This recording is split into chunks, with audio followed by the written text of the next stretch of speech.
यांच्या नेतृत्वाखाली महानगरपालिकेत कंत्राटी कर्मचाऱ्यांचे आंदोलन। महानगरपालिकेतील कंत्राटी कर्मचाऱ्यांनी आपल्या विविध मागण्यांसाठी आंदोलनाचा पवित्रा घेतला असून काम बंद आंदोलनाचा इशारा दिला आहे। या आंदोलनाचे नेतृत्व गणेश शिंगे करत आहेत। अनेक वर्षांपासून अल्प मानधन, कामाची असुरक्षितता, नियमितीकरणाचा अभाव तसेच मूलभूत सुविधा न मिळणे यामुळे कंत्राटी कर्मचारी त्रस्त आहेत। गणेश शिंगे यांनी सांगितले की प्रशासनाकडे वारंवार निवेदन देऊनही कोणतीही ठोस कारवाई झालेली नाही। त्यामुळे आता तीव्र आंदोलनाशिवाय पर्याय उरलेला नाही। मागण्या मान्य न झाल्यास येत्या काळात महानगरपालिकेतील सर्व कंत्राटी कर्मचारी एकत्र येऊन काम बंद आंदोलन करतील असा इशाराही त्यांनी दिला। या आंदोलनामुळे शहरातील स्वच्छता, पाणी पुरवठा आणि इतर महत्त्वाच्या सेवांवर परिणाम होण्याची शक्यता आहे। प्रशासनाने वेळीच हस्तक्षेप करून कर्मचाऱ्यांच्या मागण्या मान्य कराव्यात अशी मागणी आंदोलनकर्त्यांकडून करण्यात आली आहे। कामगार कर्मचारी युनियनचा कामगार एकजुटीचा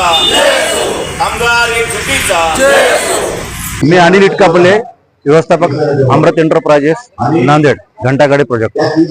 आज आमच्या इथं संघटनेचे नेता सन्माननीय शिंगे साहेबांनी कामगाराच्या काही मागण्याविषयी आणि काही कमी विषयी बैठक केली होती।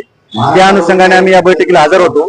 काही कामगारांचे ESIC आणि PF विषयी काही तक्रारी होत्या, तर त्या तक्रारी आम्ही गैरसमज असलेल्या तक्रारी होत्या, तर त्या तक्रारीचे आम्ही त्यांना निरसन करण्यासाठी जे काही त्यांचे कागदपत्र कमी असतील, कुटुंबाची माहिती, पूर्ण कुटुंबाचा फोटो आणि कुटुंबातील काही लोकांचे आधार कार्ड, पॅन कार्ड या काही कमतरता असल्यामुळे त्यांची ESIC आणि PF भरू शकले नाही। कंपनीनं ESIC चे कार्ड बनवू शकले नाहीत, पण याची माहिती त्यांना प्रॉपर आतापर्यंत मिळाली नसल्यामुळे आम्ही वारंवार त्यांना लेखी आणि तोंडी दिली होती। पण शेवटी कामगार कसं आहे की सांगितलेल्या माहितीला पूर्णपणे आत्मसात करून घेत नाही, म्हणून मग आम्ही आज संघटनेच्या समोर बसून त्यांना समजून सांगितले की आज तुम्हाला जर ESIC चा लाभ घ्यायचा असेल तर तुमच्या पूर्ण कुटुंबामधली माहिती आम्हाला द्या, पूर्ण कुटुंबाची माहिती द्या। जे काही ESIC ऑफिसला पूर्ण माहिती लागते, मग प्रत्येकाचे Aadhaar card, PAN card, bank passbook अशा प्रकारची माहिती गोळा करून आणून द्या। आम्ही तुमच्या 7 दिवसाच्या आत आम्ही तुमचं ESIC कार्ड काढू आणि त्या ESIC पैसे आम्ही महिन्याला भरू। आणि PF सुद्धा आज आम्ही पूर्णच्या आमच्या घंटागाडी कामगार आणि झाडू नालीमध्ये काम करणाऱ्या कामगारांना आम्ही आजपर्यंत PF चे पूर्ण लाभ दिलेला आहे। पूर्ण सगळ्या लोकांचं PF काढलेलं आहे आणि PF विषयी आमचे पूर्ण कामगार समाधानी आहेत। त्याच्यामुळे आज आम्ही आतापर्यंत या बैठकीमध्ये बसून सर्वांशी समन्वय साधून चर्चा केली आणि साधक बाधक चर्चा करून आम्ही सर्वांचं हे घेऊन निघालो।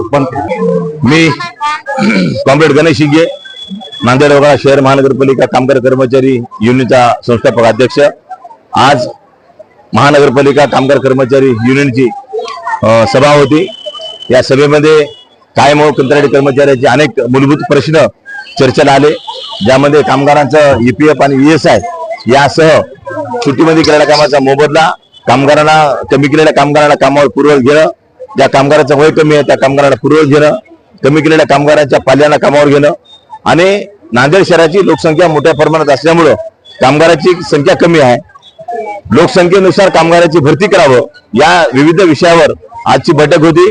आजच्या बैठकीमध्ये 12 तारखेला महापालिकेचं कामकाज बंद करायचं असा निर्णय झालेला होता आणि 11 तारखेला द्वारसभा आहे। या 2 गोष्टीसाठी आजची बैठक होती, परंतु या नांदेड शहरामध्ये देशाचे पंतप्रधान नरेंद्र मोदी साहेब येत आहेत, त्यामुळं 12 तारखेच्या काम बंद आंदोलनाची भूमिकेच्या बाबतीमध्ये आम्ही पुनर्विचार करणार आहोत आणि देशामध्ये 4 संहिता कायदे लागू केल्यामुळं देशातील सर्व श्रमिक संघटना 12 तारखेला काम बंद आंदोलनाच्या भूमिकेमध्ये आहेत।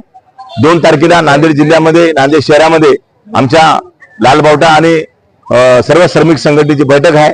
या बैठकीमध्ये जो निर्णय होईल त्याच्यानंतर आम्ही 2 तारखेच्या संध्याकाळी आमच्या या पुढील आंदोलनाची दिशा ठरवणार आहोत। आजच्या या आजच्या मीटिंगमध्ये महानगरपालिकेत मोठ्या प्रमाणात कामगार उपस्थित झाले होते आणि ही बैठक अतिशय खळीमेळीच्या वातावरणात झालेली आहे, एवढं सांगतो। धन्यवाद।